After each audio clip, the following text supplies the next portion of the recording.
Hello friends, how are you? మన APSC government అయితే 670 పోస్టులతో group 4 notification అయితే రీసెంట్గా రిలీజ్ చేసింది. అవునా? మనకు ఎన్నో సంవత్సరాలు nearly 4 years around I think wait చేస్తూనే ఉన్నారు ఆస్పిరెంట్స్ అయితే. ఇది ఒక చక్కని అవకాశం అని చెప్పచ్చు.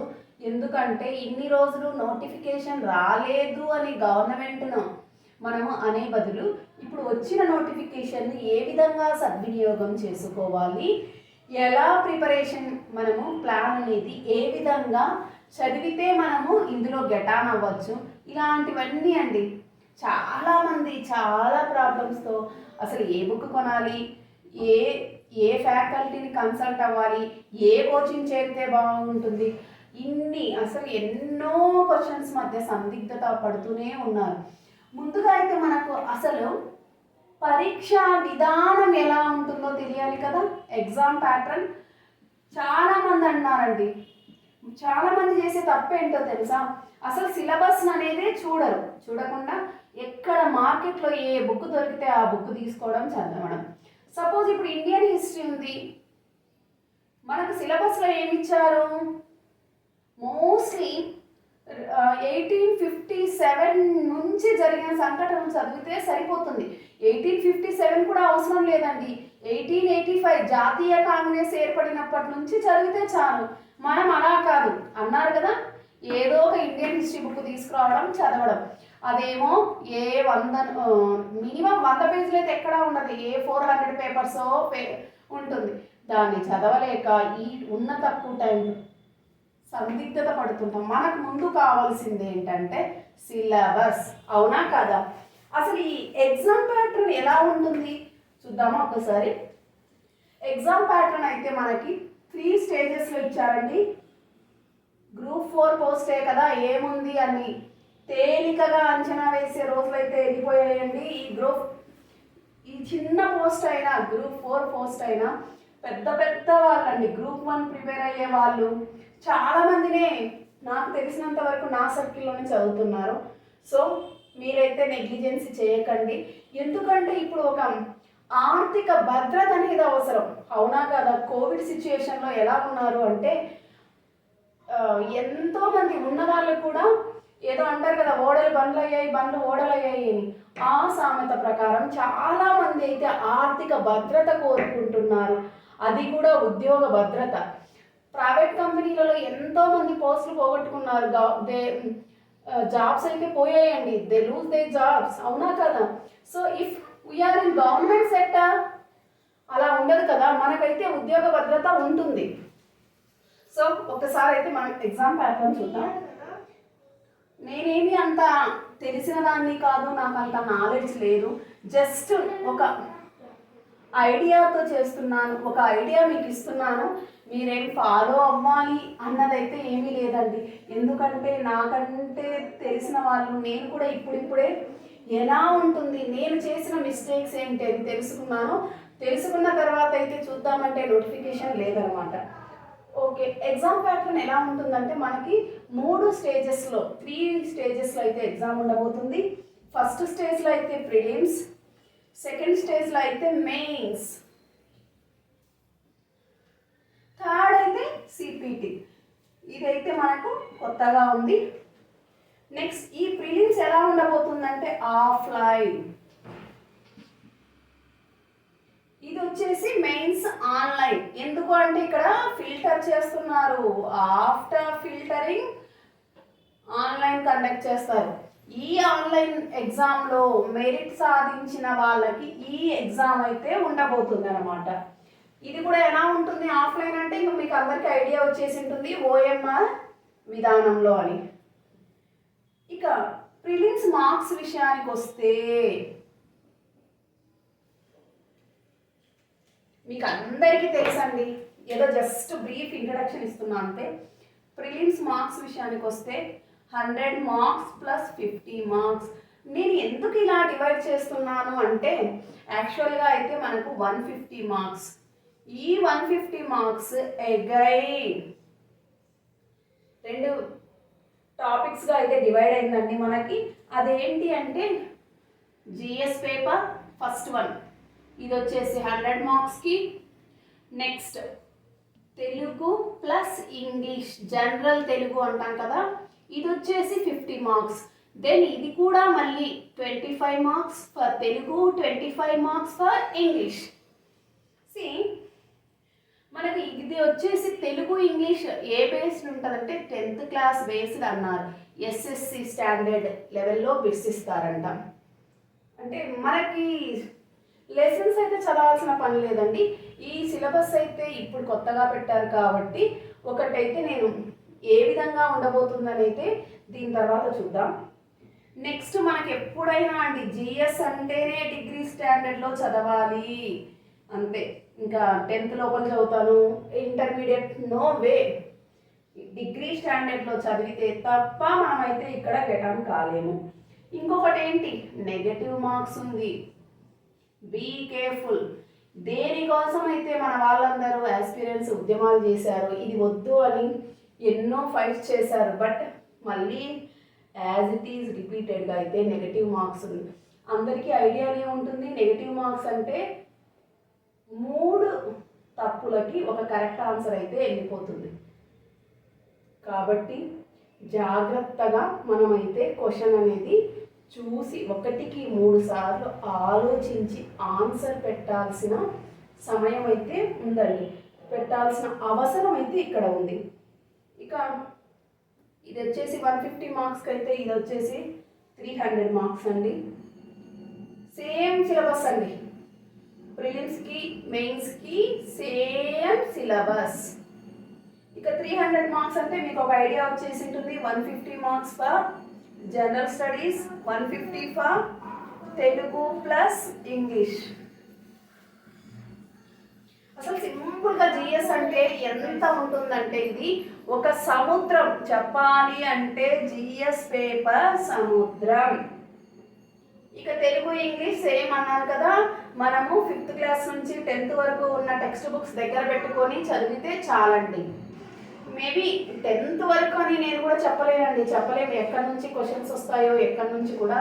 మేబీ 10thలో ఉన్న లెసన్ అప్ టు ఇంటర్ వరకు ఉండొచ్చు, చెప్పలేము కదా అది. సో మనమైతే మేబీ ఇంటర్ వరకు చదివితేనే బెటర్ ఏమో అన్నది నా ఉద్దేశం. ఇక సిపిటి టెస్ట్కి వస్తే కంప్యూటర్ ప్రొఫిషియన్సీ టెస్ట్ అండి, ఇది కూడా 50 మార్క్స్ ఉంటుంది.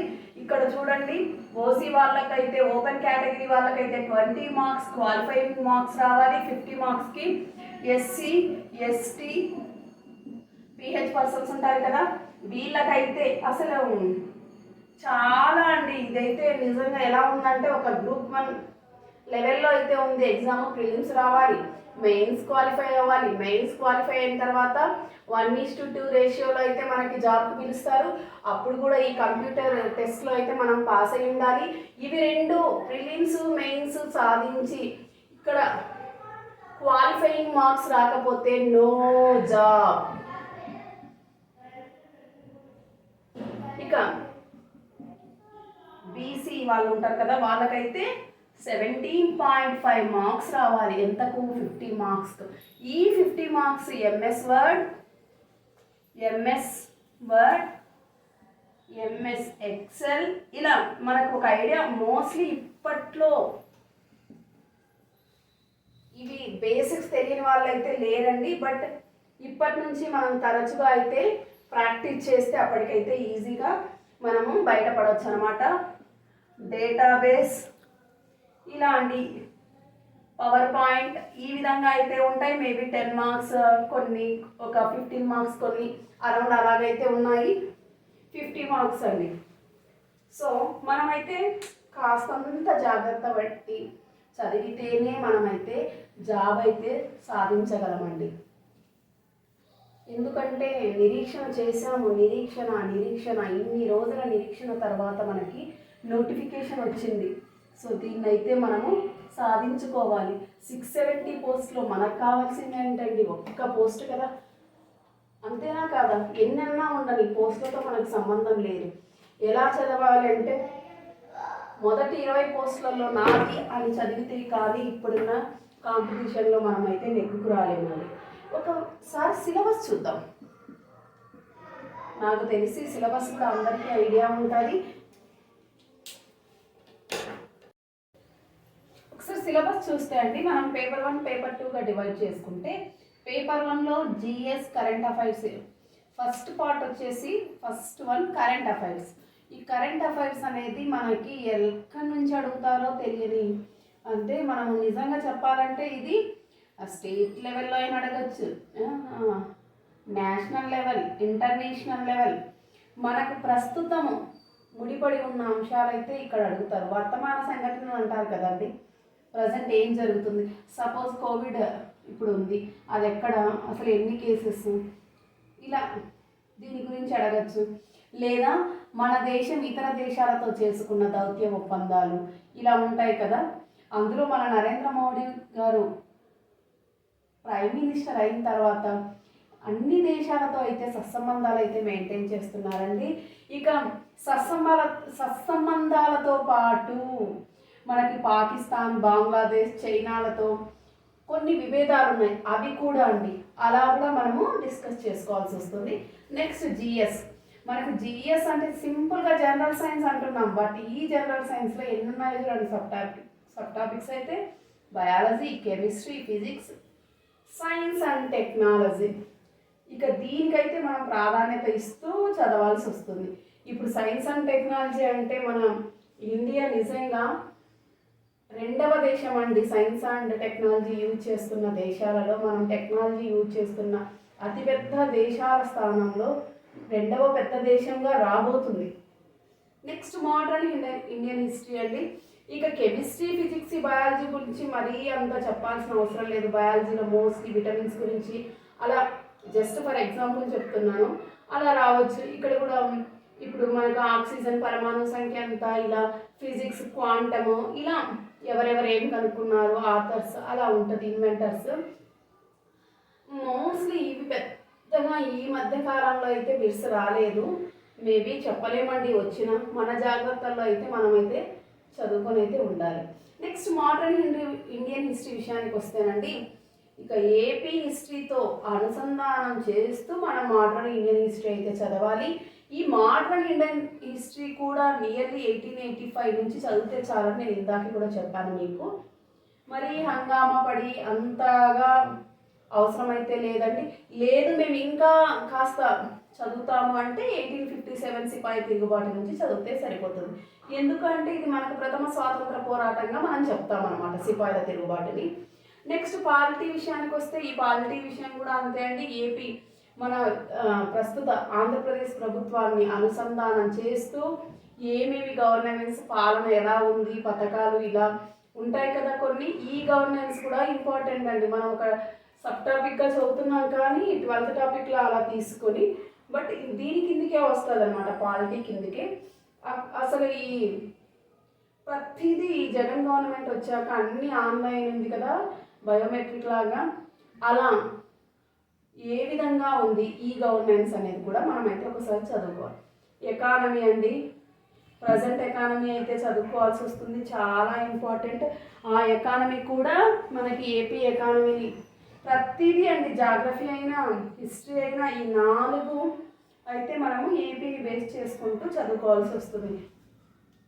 ఇది కూడా అండి మనకు ఎకానమీ అంటే స్వాతంత్ర్యానంతరం అన్నారు ఎకానమీ. సో 1947 అంటే మనకు 1947 తర్వాత నుంచి అంటే ప్లాన్స్ ఉంటాయి కదా, ప్రణాళికల నుంచి చదివితే సరిపోతుంది. జాగ్రఫీ అండి, ఇది కూడా అంతే. ఇక world geography, Indian geography, AP geography, ఇవి 3 కవర్ చేయాలండి. మనకు జాగ్రఫీ అంటే చిన్నగా ఏదో అనుకోవద్దు.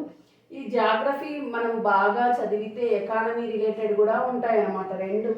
మోస్ట్లీ జాగ్రఫీ, ఎకానమీ కొన్ని దగ్గరలో అయితే కలుస్తాయి. సపోజ్ జనాభా, నీటి వనరులు, అడవులు అలాంటివి ఉంటాయి కదా అక్కడైతే.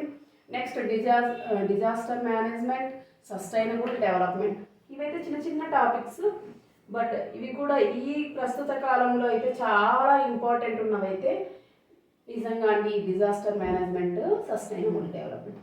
నెక్స్ట్ లాజికల్ రీజనింగ్, మనకందరికీ తెలుసు, coding, decoding, logical reasoning, mental ability అనేది చాలా ఇంపార్టెంట్.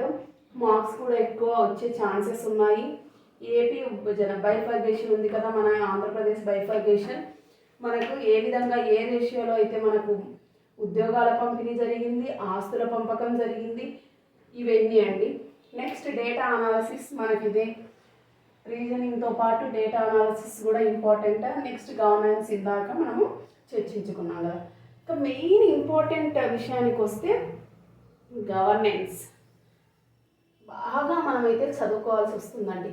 ఎందుకంటే ఈ గవర్నెన్స్తో ప్రస్తుత పరిస్థితులు అయితే ఇమిడి ఉన్నాయి, ప్రస్తుత గవర్నమెంట్ యొక్క పాలన అయితే ఇమిడి ఉంది అన్నమాట.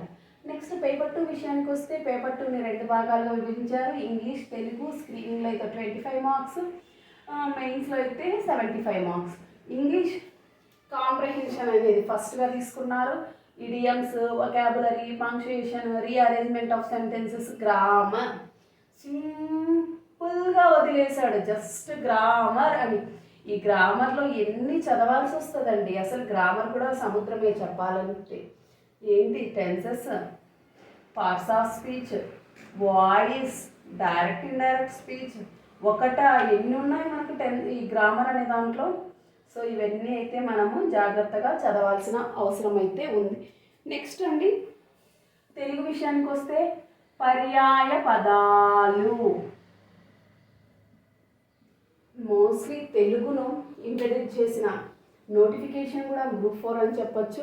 నిజంగా ఇక్కడైతే తెలుగుకు ఒక ఇంపార్టెన్స్ దొరికింది అనుకోవచ్చు. ఎందుకంటే ఎలా ఉందంటే మార్క్స్ కోసమే చదువుతున్నారు అప్ టు 10th వరకు తెలుగు అనేదాన్ని. సో నో యూజ్ అన్నట్లు వదిలేశారు. ఇక్కడైతే అమ్మో తెలుగు కూడా ప్రాధాన్యత ఉంది అని ఫ్యూచర్లో భయంతో ఇప్పటి నుంచి చదవడానికి అయితే ఛాన్సెస్ ఉన్నాయండి. పర్యాయ పదాలు అంటే మనకి సినానిమ్స్ ఉంటాయి కదా, అవి పదజాలం. ఈ పదజాలం అనే దాంట్లోనే చూడండి, జస్ట్ పదజాలం అన్నారు, పర్యాయ పదాలు ఉండొచ్చు, వ్యతిరేక పదాలు ఉండొచ్చు, నానార్థాలు ఉండొచ్చు, వ్యుత్పత్తార్థాలు. చూడండి, మనకు తెలుగు చదవడానికే రావట్లేదు, పలకడానికి మనము తెలుగు వాళ్ళం అయ్యుండి కూడా నిజంగా నాకు కూడా షేమే అనిపిస్తుంది ఒక్కొక్కసారి. ఇక్కడ కూడా సింపుల్గా గ్రామర్ అన్నారండి, వ్యాకరణం అని వదిలేశారు. ఈ వ్యాకరణంలో సందులు ఉండొచ్చు, సమాసాలు ఉండొచ్చు, సందులు, సమాసాలు, కర్తరి, కర్మని వాక్యాలు, ఇలా బోలెడండి. ప్రత్యక్ష పరోక్ష కథనాలు అంటే డైరెక్ట్ ఇండైరెక్ట్ స్పీచ్, ఇలా తీసుకుంటూ పోతే చాలానే ఉంది గ్రామర్ అనేది. నెక్స్ట్ అంటే సామెతలు. తెలుగు సామెతలు చాలా అందంగా ఉంటాయండి నిజంగా చెప్పాలంటే. నెక్స్ట్ అంటే Telugu to English meaning, English to Telugu meaning. ఓకేనా అండి.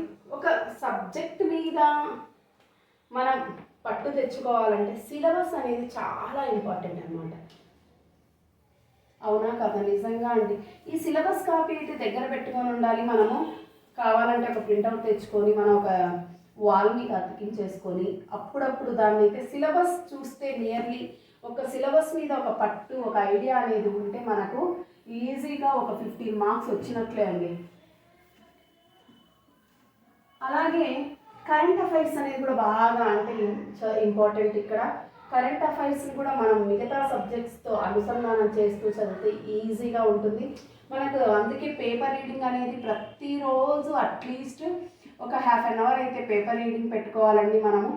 ఎందుకంటే ఈ పేపర్ రీడ్ చేస్తూ వేర్ ఈజ్ ద ఇంపార్టెంట్ అని మనము గ్యాదర్ చేసుకొని చదివితే అయితే ఇది ఈజీగా ఉంటుంది. మనం ఏం ఆలోచిస్తామంటే మంత్లీ మ్యాగజైన్ వస్తుంది, ఎందుకు ఇంత బాధ 1 month అయిన తర్వాత అనుకుంటాము. బట్ ఈ మంత్లీ మ్యాగజైన్లో కూడా అన్నీ కవర్ అయ్యిండకపోవచ్చు. అందుకే పేపర్ విశ్లేషణ అనేది చాలా అవసరం అండి మనకి. నెక్స్ట్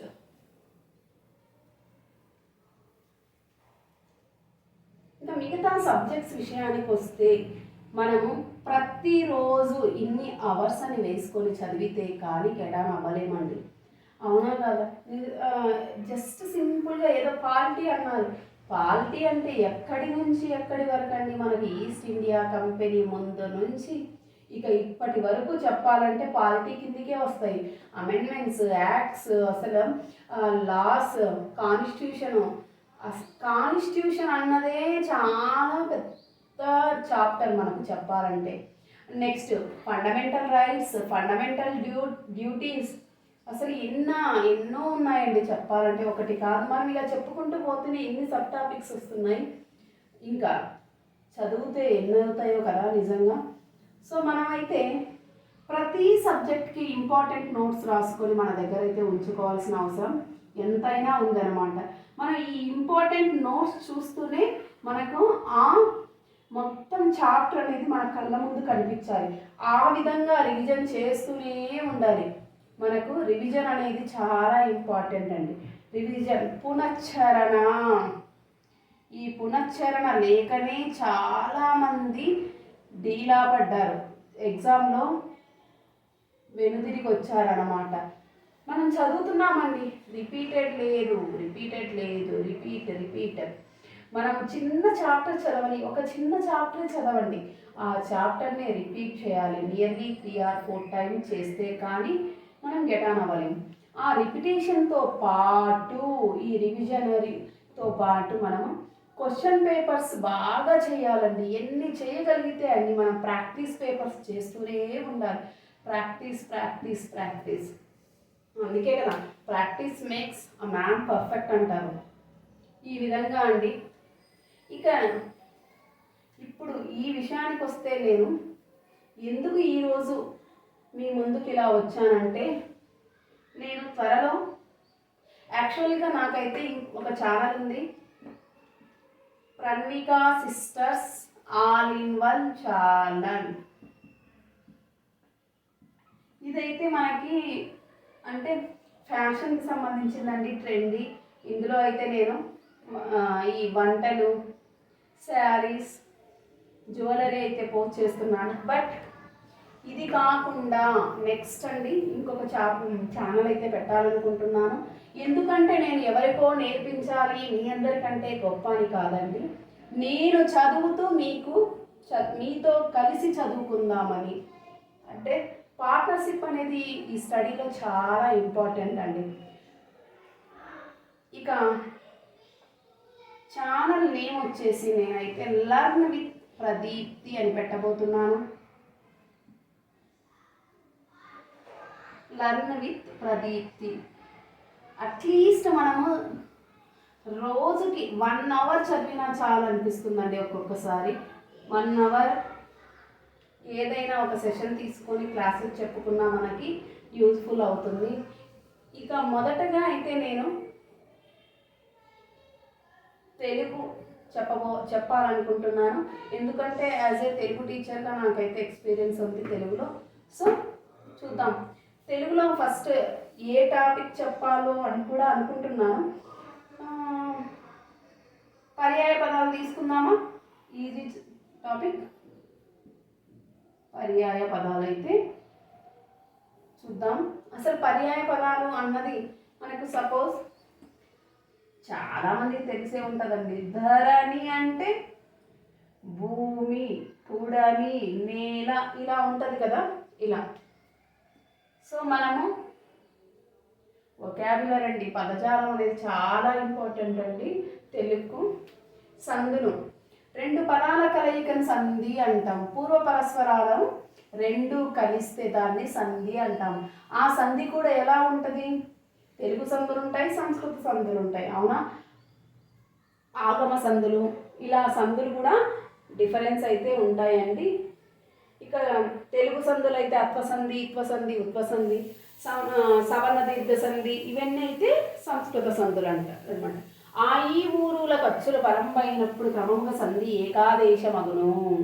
ఇక్కడ పరంబు అంటే మనకు మీనింగ్ రావాలి, ఏకాదేశం అంటే మీనింగ్ తెలియాలి, అవునా? ఇలా కొన్ని పదాల అర్థాలు తెలుసుకోవాలి మనం, చాలా ఇంపార్టెంట్ అన్నమాట. ఓకే అండి, మీకు కనుక ఈ నా వీడియో నచ్చితే ప్లీజ్ లైక్ చేయండి, షేర్ చేయండి, సబ్స్క్రైబ్ చేయండి. ఇక మీ ముందుకైతే మరో టాపిక్తో, అది కూడా తెలుగు టాపిక్తో అయితే వస్తానండి. ఛానల్ నేమ్ చూడండి ఒక్కసారి, లర్న్ విత్